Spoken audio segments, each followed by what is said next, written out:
Morning, afternoon, evening. It's your man Diego Ife. Hope you're all doing well. Let's dive right into it.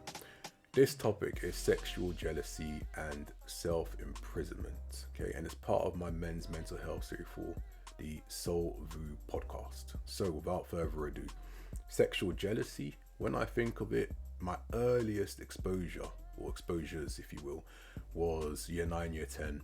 Year 9, we're doing swimming lessons for the first term.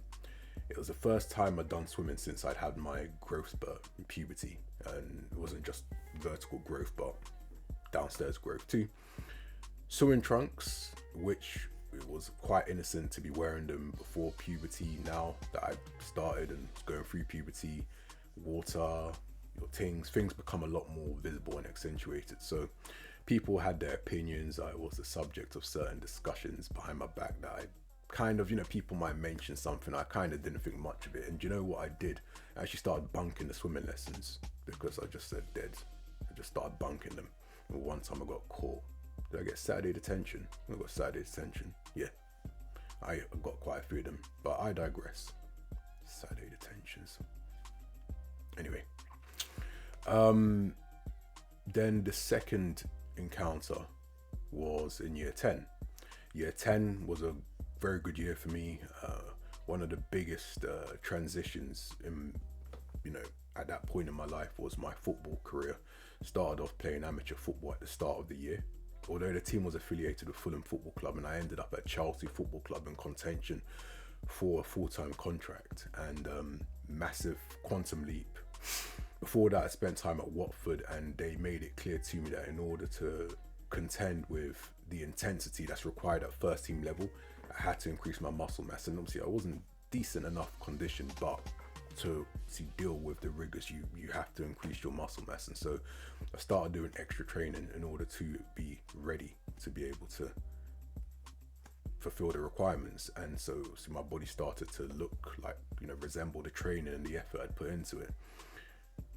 My teacher, my PE teacher, had something to say, and there was one time where after one of our PE lessons, I could feel eyes on me as I was getting changed, and I'm like, the fuck is watching me? Because keep in mind that men, boys, whatever, like, no one's that curious, at least not like that. But then see my PE teacher, he's looking at me, and he made some comments about downstairs and obviously the things that he could, and I don't know, some kind of slave reference, if I recall, made some reference to Jimon Honsu, the Hollywood actor, is it Beninese Hollywood actor, and he was watching me like a hawk. So even when I went into the shower, he was watching me. I get changed, he was watching me. I didn't get changed out of my if I recall correctly, I had 2 boxes. The initial pair of boxes I showered with because I just did not want him to be seeing more than he already could see. Uncomfortable experience, and those were my initial experiences or exposure to, in relation to anything that could be considered sexual jealousy.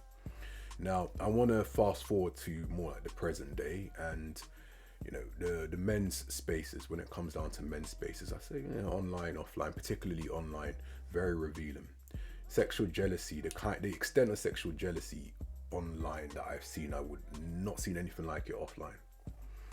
I think people online feel a lot more uninhibited to share certain things, and yeah, I underestimated it. People, and I guess in recent times, the incel term has become very commonly used, sometimes used as a slur rather than an actual kind of like diagnosis, if you will, prognosis. Yeah, it's become a slur, and I don't think a lot of people consider the significance of it. It's worth noting that very few men or males are really incels. Many of them are what I would call V-cells, voluntarily celibate, and that's based on the idea that they can attract females, but when I say females, because it depends on the age of whether girls or women. They can attract them, but they may not attract the ones that they like. The ones that they want have either better options or they're in a relationship or what have you. Rather than that man, if he's that superficial, looking at himself and saying, okay, maybe I need to transform my physique if I really want to get this much vaunted validation, right? But instead takes the loser approach and chooses to be jealous. You understand? And the jealousy is irrational. It speaks to what I covered in my last upload about sort of mastering the emotional self. And so sexual jealousy is something which, unless you take active efforts towards mastering the emotional self, you're going to find yourself preoccupied, if you will, or spending too much time on things like sexual jealousy that aren't particularly self-serving. Because of the climate, the mating and dating climate, and I'd say really the events that kickstarted from the end of the 2000s or the noughties into the start of the 2010s and beyond, the sexual liberal culture, which, I mean, it started decades ago, but the most recent iteration, digitalized iteration, really transformed things, because what now happened was different types of people who never had access to one another started to get access to one another. So whether that is celebrities who would typically have only dated women within certain social spaces, online opened them up. Many women, for example, that may be attractive in general, online proliferated. Absolutely proliferated. And what I would say is that the sexual jealousy thing is so misplaced energy. There's no two ways about it. Regardless of the reasons for discontentment, I believe that there's always a way that things can be done. Sometimes it might be a bit unconventional, unorthodox, but I do think it's possible to do things differently. But my issue with the sexual jealousy is that I think it brings out the worst traits, and I guess in this case, whoever is, has it. But obviously, since I'm talking about men, at its most extreme, it can be problematic. Understand, there are men who can make good connections with other men, but sexual jealousy now becomes the point of fixation. And so someone who you might feel a way towards burnt the bridge before it could even have started, right? This is why, for me, rites of passage are important, because sexual jealousy, I believe, relates to not feeling a sense of self-assurance. In fact, I say a foundation for a sense of self-assurance. Self-assurance isn't something you're born with. I'm pretty much saying the obvious here. It's not something you're born with, okay? Something that you develop. But the thing with a rite of passage, or some point in some event that marks your transition from boyhood to manhood, because even though you're going to have issues that you can't entirely prepare for everything, at the very least, you know that you have a foundation, you know what you're about. If you can point out to a particular event that happened, that, you can say, okay, boom, I feel like I grew up and there's a point of no return then. But because we live in a world where it's, when I say world, I'm talking about Western world, is very much influenced on consumption, how much money you can get to consume the best lifestyle possible, okay? So a lot of men who do want that kind of validation from society, they recognize that they need money. They want to expand their appeal. I don't think money in itself should be the sole thing. I think your depth of character should be important, if I'm being honest. Should be just as important, but for whatever reason, money seems to be what people, or what many guys, I'd say, believe will take them to the promised land. It's the thing that they believe that everything will fall into place off the back of that. And nothing could be further from the truth, at least in my opinion anyway. But, and there are, you don't have to look far and wide to see how many men, there's a plethora of men who believe that unless I have money, I'm not talking to any women, I'll look at them, brief admiration, maybe flash a smile if our eyes meet, but that's it. And is that the right way of doing things? I mean, maybe it's seasonal, maybe that person is at a certain point in their life and that they're actually going to transcend it, but for that point, for that moment in time, I'm not sure it's the best way of actually approaching things. So essentially, the self-imprisonment aspect of this title, where that comes into play, is that the more something seems desirable because you can't access it, the more you will start to worry about said person thinks of you. You understand? Because what you want is becoming further and further and further away. You're going to wonder the reason why. And if it involves people, which in this case it does, you're going to wonder what is passing through their mind. The issue is you're probably not only wondering what goes through their mind, you're even thinking of, you've got your own thoughts of self-inadequacy that start to build up.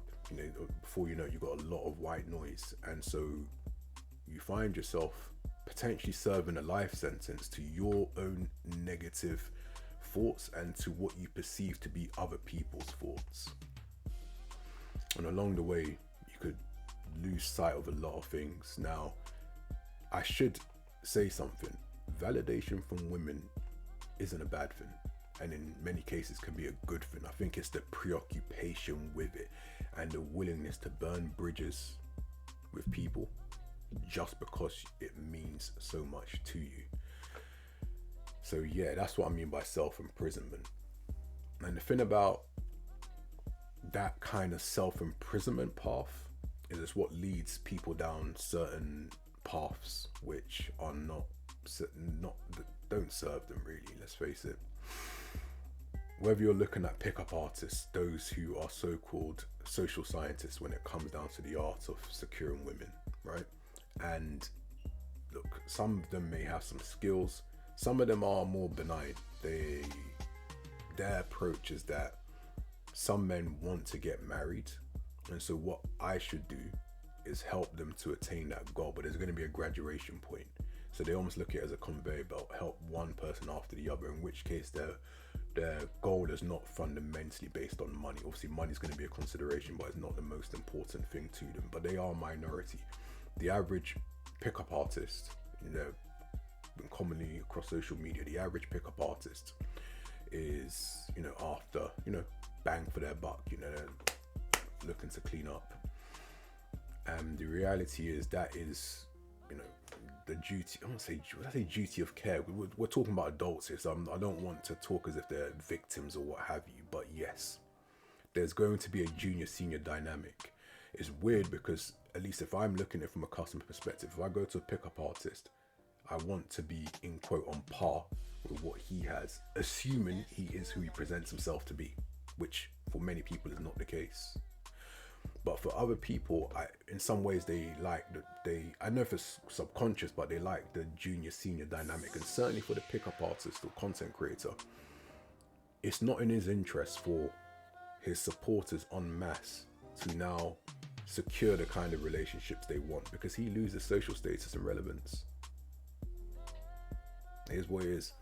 So to summarize it, and I do appreciate you all listening to me, because this was another off the cuff upload. Really just wanted to flesh out the idea of sexual jealousy, at least from my exposure and some of my thoughts, and how if you don't get to the root of why you feel so caught up and feel so pained by rejection, you can find yourself heading down a path of self-imprisonment.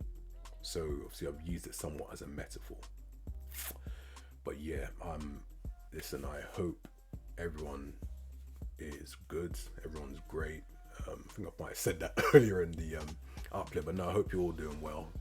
And yeah, hope you have a great rest of the week. And until the next upload, we know how we do it. Take care. Have a good one.